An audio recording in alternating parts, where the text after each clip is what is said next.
สวัสดีพี่น้องวันนี้พามาเก็บหอยไปต้มแรงหอยโข่งนี่เก็บมาได้แล้วหอยโข่งบางบ้านเอิ้นหอยโม่งบางบ้านเอิ้นหอยหมี นี่หาเก็บแถวนี้แหละเลาะป่านะหอยโข่งมันจะอยู่แถวนี่แหละเค็มๆนี่แหละนี่เห็นบ่นี่เห็นอยู่นี่เขาก็อยู่บ้าน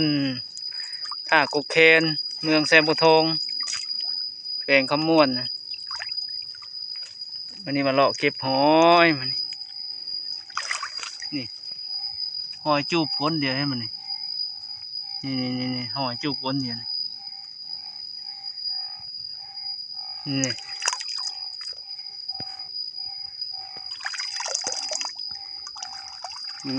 มาต้มกิน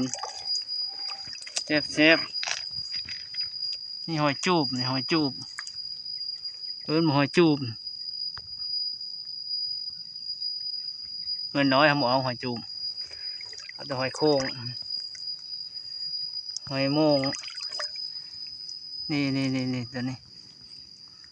จูบปากเดียวนะเห็นไหมจูบปากเดียว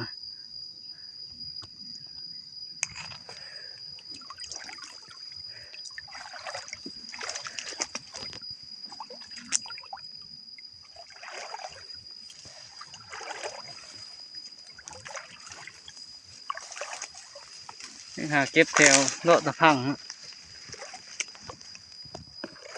นี่หอยจูบนี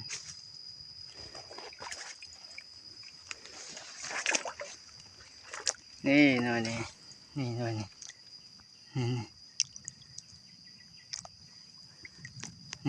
หอยนี่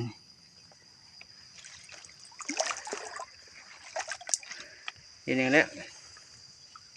จูบเดียวอย่างแล้วนี่เห็นบ่หอยโข่ง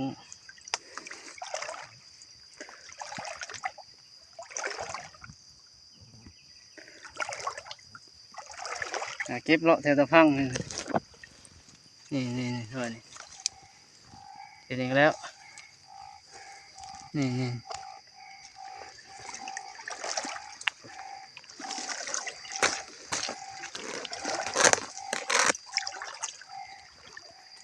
เสียงเขียดเหลือห้องเอฟโอ้หอยลายมัน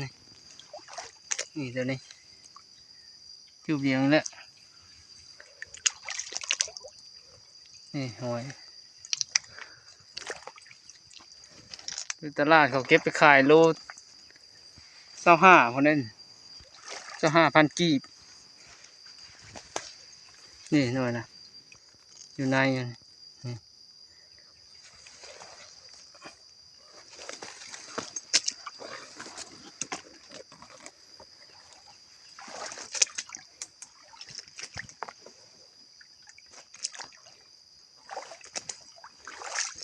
เห็นอีกแล้วนี่หน่อยนี่